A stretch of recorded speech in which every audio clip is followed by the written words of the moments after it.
Hello people of the YouTubes, my name is Nagalfar, and in this video we'll be diving into Pokemon breeding.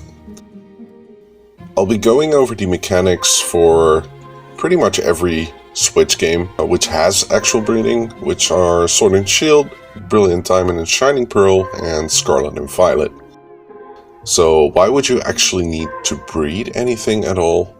Most people would breed for building their competitive teams, since you have all the control over their natures, IVs, egg moves, and such. For collecting purposes, or if you found an evolved version but still need like the basic Pokemon for your Pokédex, or because you're shiny hunting. So each game has its own place or own way to start with breeding. For Sword and Shield, this is the daycare on Route 5 and in the WoW area.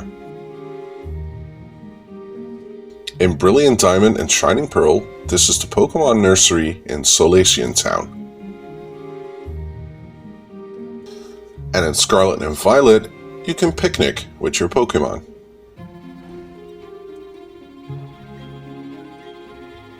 To start any basic breeding, you need 2 compatible Pokemon and wait until an egg appears.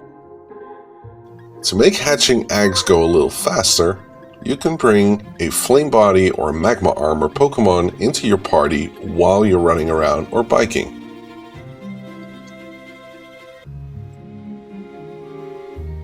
Different from Sword and Shield and Brilliant Diamond and Shining Pearl, in Scarlet and Violet you will not get a pop-up for when an egg is actually ready. You will have to manually check the picnic basket each time. However, not every Pokemon will just breed with another Pokemon which will result in an egg. Pokemon are categorized in egg groups. Pokemon belong to either 1 or 2 egg groups. The majority of Pokemon are in the field egg group, which is the largest egg group, and an egg will only result if the Pokemon have at least one of the same egg group. For example, Dratini is a dragon Pokemon. Even though Charmander is also in the monster egg group, it's also in the dragon egg group. Obviously, you will need a female and a male Pokemon in order to receive an egg. The only exception to this is Ditto. Ditto can substitute for any Pokemon that you would otherwise need in order to get an egg. Some Pokemon that do not have a gender or are always male, you will have to breed those with Ditto, as long as they're not legendaries. However, there is also an exception to that, since Manaphy can breed with Ditto to receive Fion.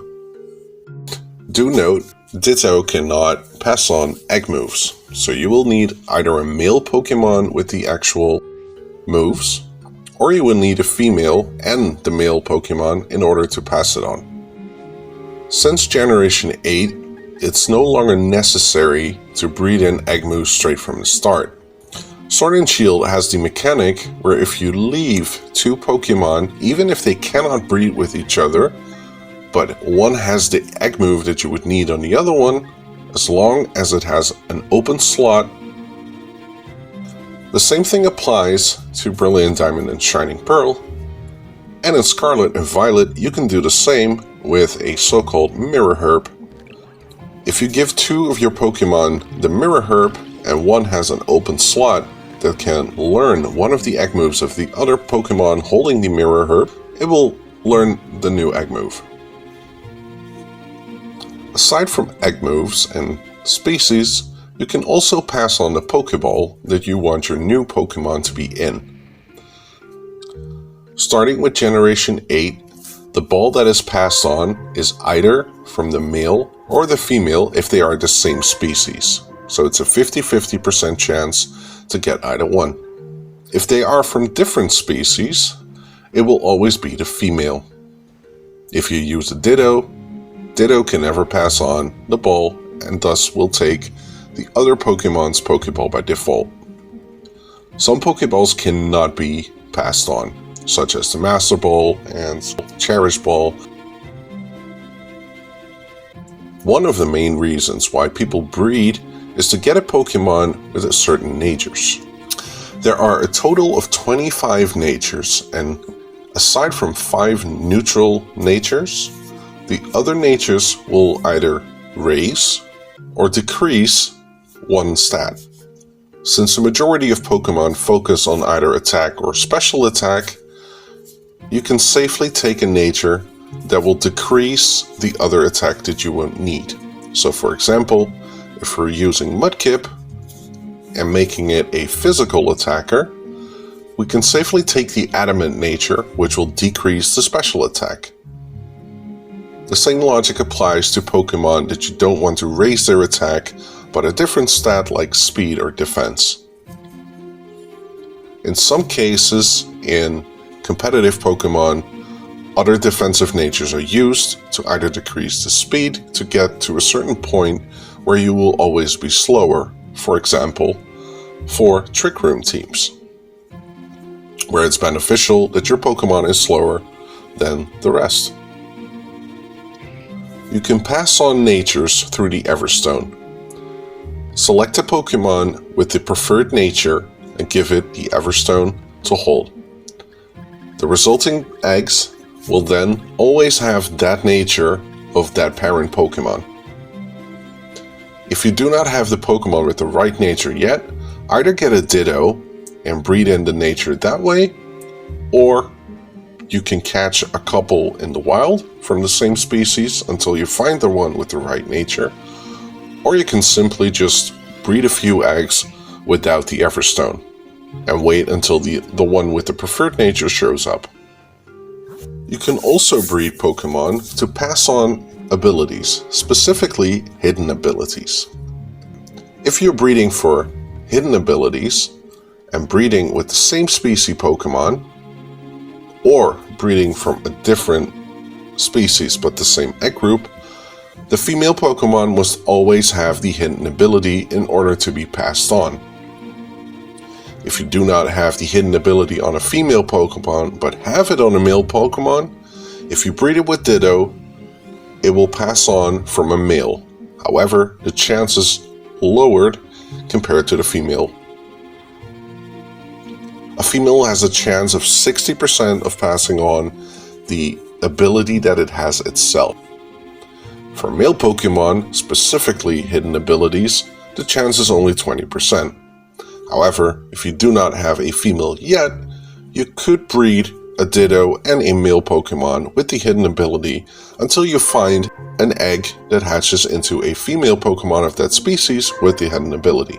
If you have the resources, you could also get an ability patch and breed until you have the perfect Pokemon and then give it the hidden ability with the patch. You can get hidden ability patches from the Dynamax Adventures in Pokemon Sword and Shield, from the Battle Tower in Brilliant Diamond and Shining Pearl, or from Terra Raids in Scarlet and Violet. Pokemon stats are also determined by individual values, or IVs for short. IVs can be passed on through breeding. Once you finish the storyline, you will gain the option to check the IVs in the Pokemon boxes. Although you cannot see the actual value, you can see the category of each IV the Pokemon would be in. There are 6 categories, of which 3 have a range to be a certain number and 3 to be a specific number. Best is for a maximum of IVs of 31, fantastic for 30 IVs, and no good for 0 IVs. Very good will be between 26 and 29, pretty good 16 to 25, and decent 1 to 15. In most cases, you will want to aim for best in everything, or at least in the stats that you actually need, depending on the nature you're trying to breed in. As we've shown with Mudkip, if it's adamant nature, you want 31 in every stat except for special attack. For competitive players, it might be necessary for a specific stat. For example, Trick Room players would want a no-good stat in speed. Or for attacks that are based on the other Pokemon's stat, for example attack, if you're playing with a special attacker, you would want that attack to be 0, in order to take the least amount of damage from certain attacks.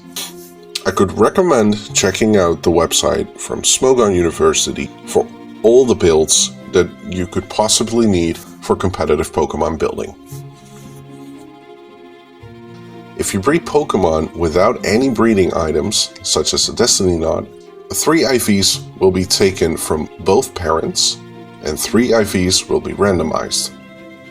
If you are breeding with Pokemon that already have a lot of 31 stats, it might be a good idea to use a Destiny Knot.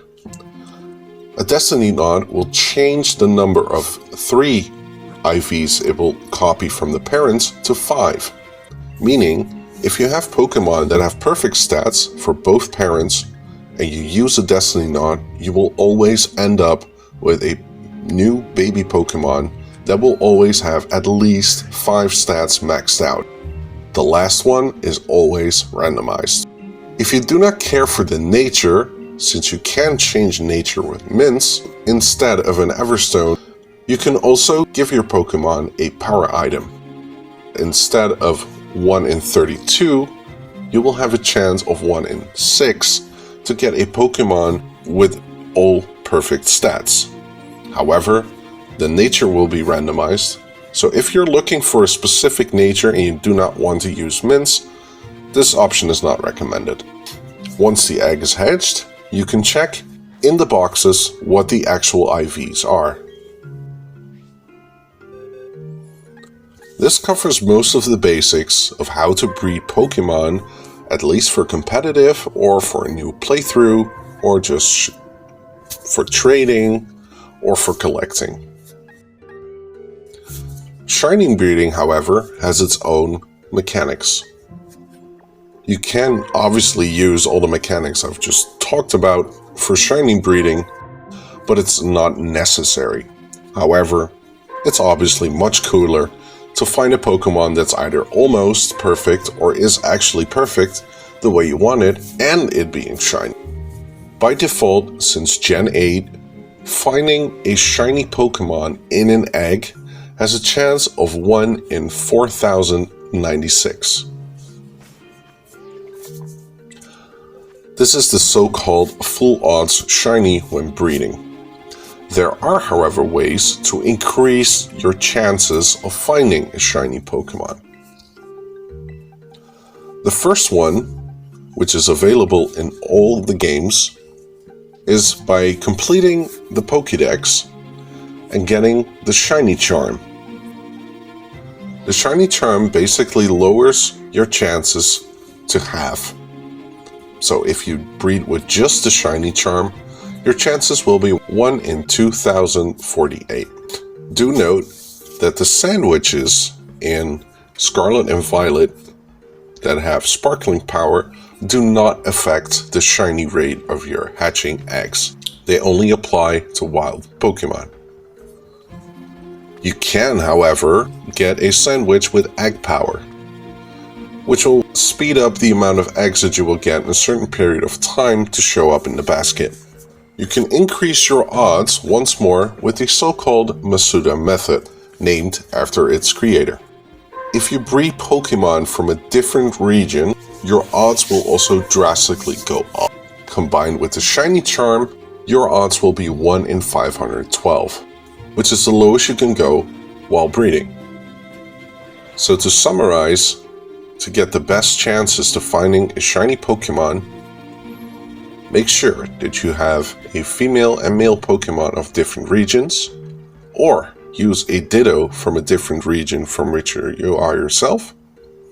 For example, if you're from Europe, you can use a Japanese Ditto and basically breed with all of your own Pokemon in order to activate the Masuda method. Make sure that you have finished the Pokédex and gotten the Shiny Charm, and then it's just a matter of time.